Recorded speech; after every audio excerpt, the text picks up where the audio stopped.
Hello mga sis Kasari, good morning, good afternoon, and good evening to all of you.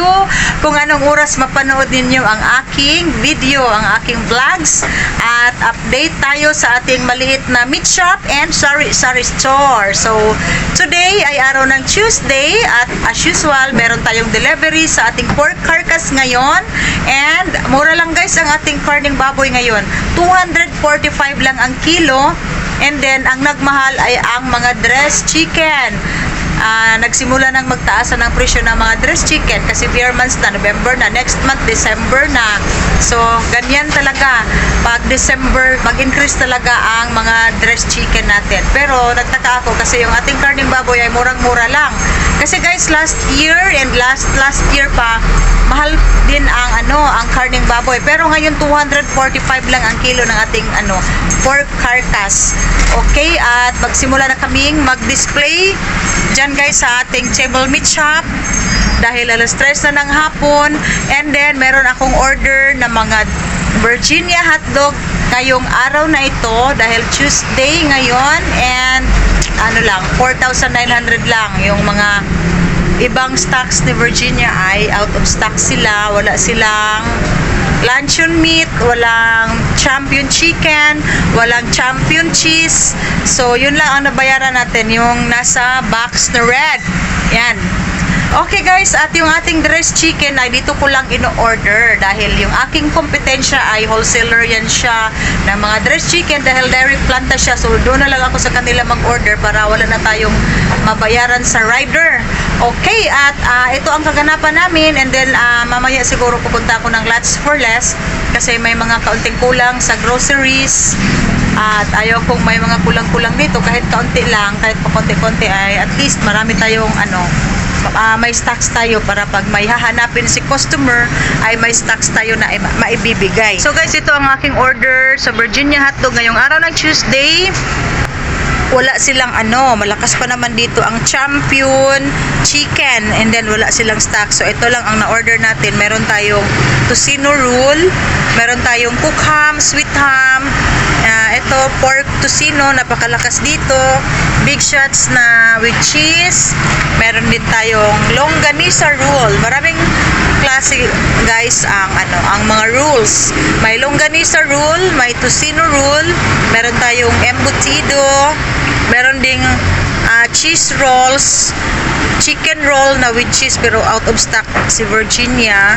So sa ilalim ay meron tayong sweet ham, meron tayong champion, jumbo and mini na 250 grams. Tapos meron din tayong sweet ham. Malakas din ang sweet ham. Yan guys, sweet ham and Virginia 250. So ito lahat yung halagang 4,900. And yan ang ating display. So ito guys ang display natin sa ating quarter cut na mga dressed chicken. Meron tayong wings, and then isa na lang yung ating whole chicken, pero meron tayong order sa ating isang suki na malapit lang dito.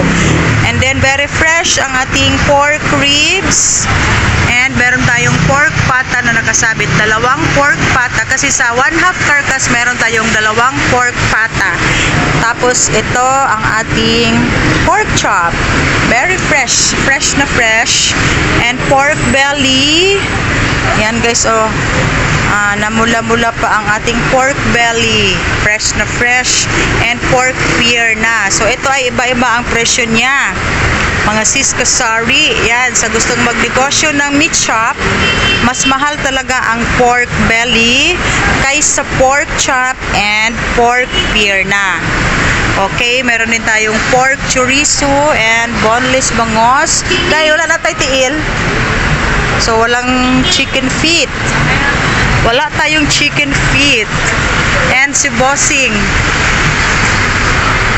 At yung mga hotdog natin ay mamaya pa yung iba. So, tatlo lang muna ang i-display namin dahil mainit na mainit pa. Okay. Hi, bossing.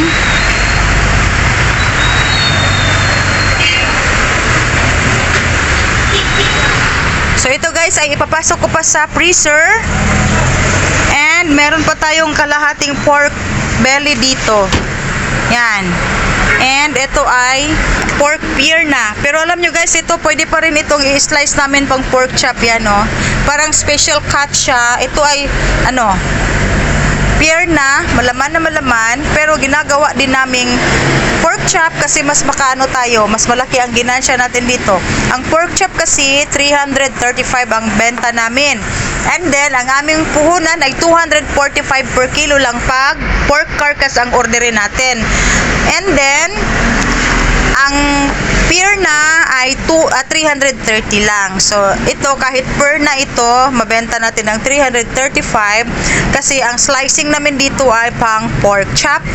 And ito yung laman ng ating freezer. Okay. Okay guys, thank you so much for watching my vlog. At ito ang update sa aking maliit na sari-sari store. Ganon pa rin. Ito guys, ito pa rin ang ating mga stocks. And ano na siya, 3:20 pa. 3:20 pa ng hapon. So, wala pang masyadong mamimili and wala pang masyadong mga tao na dumadaan sa aming tindahan. Mamaya pa mga 5:30, 6 p.m. And dito banda yung ating mga business permit. Lahat ng mga permits. Meron tayong meat handling. Saan itong meat handling na to? Ito sa ibabaw. Yan guys. Pag meron kang meat shop, meron ka talagang certificate. At ito raw katong pink. Meat handler's license. Yan guys. Yung pink. Tapos, eto ay maganda ng tingnan dito. Dito na side kasi tinanggal namin yung wallpaper at pinalitan namin ng cladding para hindi siya pangit tingnan. Okay, dili siya luod tanaw. Ito ang aking mga hotdog at naipasok na natin lahat sa freezer. Ito guys ang mga order natin. Meron tayong Virginia Champion, cook ham, pork tocino, meron tayong chicken loaf, mga tocino roll, embutido, at yung iba ay mga pure foods at marami tayong French fries na Virginia. Meron din tayong repack na 500 grams. Yan guys, 75 pesos ang benta ko. And then meron tayong Barilis na pangkilaw, 195 per pack. 1/2 kilo yan siya. Tapos guys, itong aking mga chicken nuggets ay ano yan siya, noong isang linggo nag-order ako sa Pure Foods ng 3 case. Ang dalawa ay solid pack, green, and then ang isa ay dapat breast nuggets. And then guys, alam nyo, kahapon lang namin nakita na ang dineliver pala sa akin lahat ay ito, solid pack, 3 kahon, walang breast nuggets. Walang breast nuggets, no? Ang naibaba ng driver ng ahente. So, meron pa tayong 2 case dyan sa ilalim. At bukas pa daw papalitan ng ahente. Dahil lugi ako guys, no? 56.25 ang breast nuggets. Ito ay 53 lang. So, kailangan mapalitan yan siya. Kay, wala naman po stocks, no? Wala din akong pang display dito. And then dito sa Selecta, kasi may space pa, marami akong overstock dito na mga hotdog pala. Hindi ko nakita guys yung mga hotdog dito. Pero it's okay kasi malakas pang kuaragod ni pang. Kuaragod. Kuasa na ice cream. Alsa ha. So yan guys, marami pa pala akong hotdog na pinasok dito kagabi. Ito yung mga display namin sa lamesa kagabi at matigas na matigas yan siya. Yan. Meron pa tayo doon and sa ating display. So ito guys, wala pa masyadong mamimili at wala pang dumadaan kasi 3:30 pa ng hapon. 3:30 pa lang. So hindi pa nagsiuwian yung mga galing sa trabaho. Na may klase karon? Na may klase. Okay. At ako ay pupunta muna ng Lots for Less kasi ang aking Century tuna ay kaunti na lang. Yan guys, kahapon may bumili. Marami ang binili niya. Ito na lang yung ating Century tuna and wala na akong San Marino na red ang color. Yung plain lang. Ang natitira dito, ang stocks natin ay mga hot, mga chili. So yan na lang. Wala akong wala na. Isa na lang yung ating hot and spicy and mga sardines. And liver spread. Yan na lang. Tapos Nescafe, 25 grams. Yan na lang yung Nescafe natin. Tapos, dito, wala na akong, patis na dato puti. So, meron ay Rufina. Okay. So, ito yung aking cellphone na dating ginagamit ko kasi yung aking iPhone ay, madali lang siya guys, malowbat. Okay. At sa ating non-food, yan lang. Marami ang ating Smart dishwashing paste. And then, ang isa sa sadya ko pala sa lots ngayon ay Yakult. Wala na akong Yakult. So, ito lang guys ang non-food natin. Kaunti lang yan siya.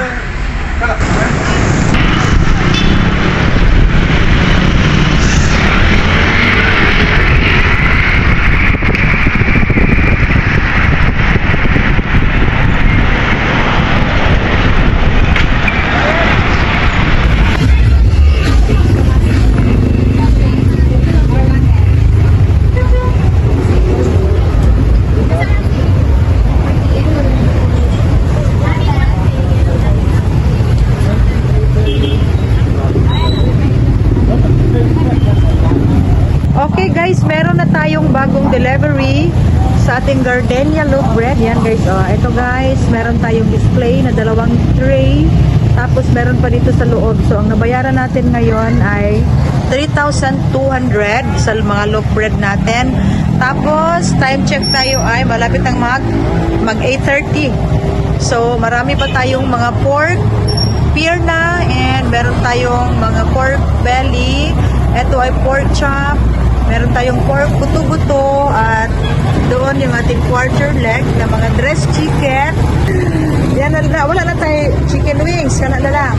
So yan na lang guys ang ating chicken wings. Ito yung view pag kami ay nandito sa loob ng tindahan. So ito yung ating whole chicken. Meron tayong pork liver galing sa S&R. 190 ang kilo ang presyo namin. Tapos oil and mga sinamak, mga palm oil na nirepack natin at mga chili garlic, mga alamang. Yan guys. Dito naman yung ating chorizo and mga hotdog. Okay. Marami pang ice cream. Hindi pa ako nag-restock. Tapos marami din tayong hotdog, Pure Foods and Virginia. Meron pang pork chorizo and marami tayong mga french fries at mga palaman ng mga tinapay. Meron pa tayong piladay. Cambio day. 88, 12 cambio. And kahapon ay pumunta kami ng palengke. So meron tayong isang bag na sibuyas, garlic. Kasi guys, pag isang bag na ganyan, 500 pesos lang, 4.5 ang timbang niya. So nasa 103 something lang ang ating puhunan. And then pag by kilo doon ay 130. So ito ang binili ko, isang bag. And then flour, meron tayong flour na 3rd class. Tapos ito yung aking mga pinamili kanina sa Lunch for Less. Ito guys, lahat mga canned goods. Ang dami nating canned goods. Mga yan guys, sardinas and century tuna. Kasi yung century tuna ay malakas dito sa amin. Mga San Marino na corn tuna. Ito lahat. Tapos, meron tayong mga popcorn, patis, and meron akong biniling mga tag 1 liter na mga Silver Swan soy sauce, dato puti, Silver Swan, and meron din tayong vinegar. Okay, at dito yung mga non-food natin. Meron tayong shampoo and mga sabon tambiday, sabon. Tapos, meron tayong Ariel dyan and dagdag tayo ng mga breadcrumbs. So, ito guys, halos mga ricados ito pang meat shop. And then ito guys, napakamahal. Mahal talaga ito. 100 plus ang aking puhunan. Pure coconut oil na Baguio. Nagkuha ako ng 2 pack na ganito.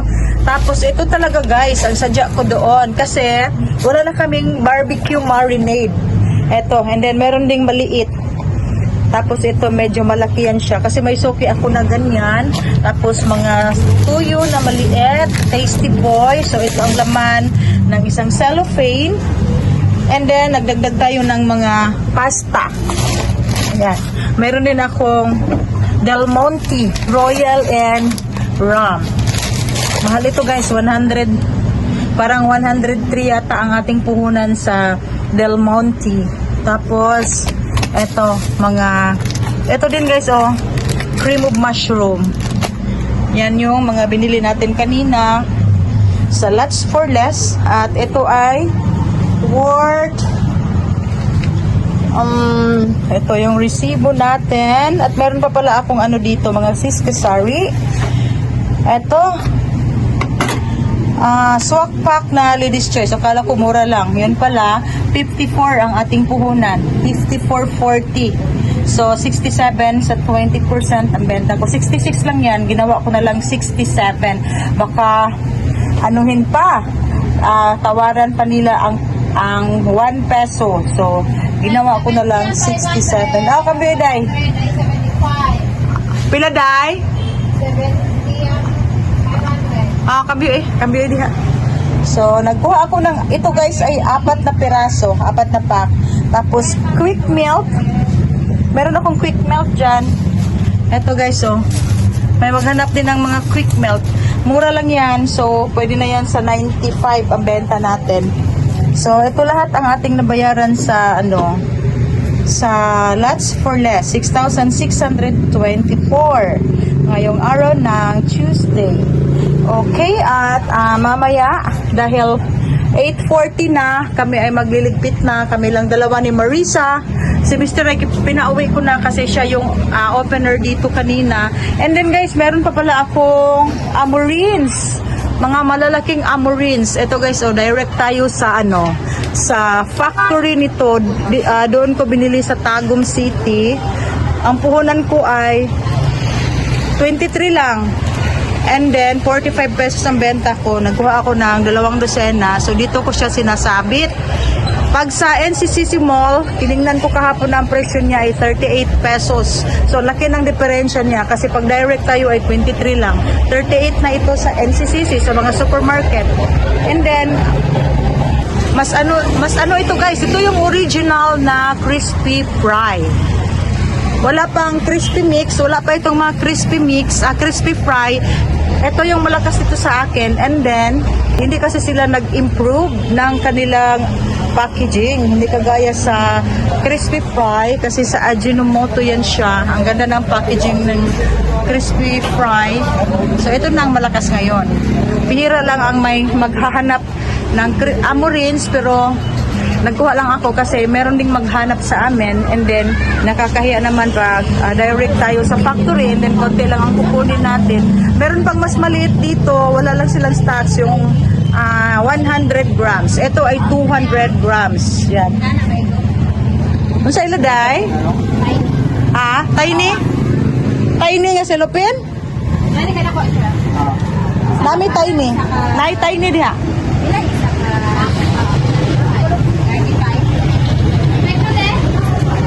Tiny? Pwede hatag ni mo? 3.5? Oh, sige 3.5. Pwede na, 3.5. Abigang doon.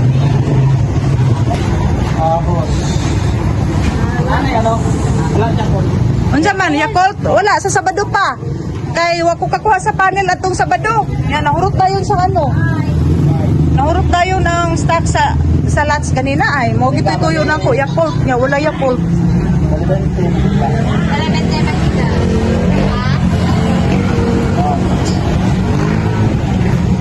Ay na naman yan eh.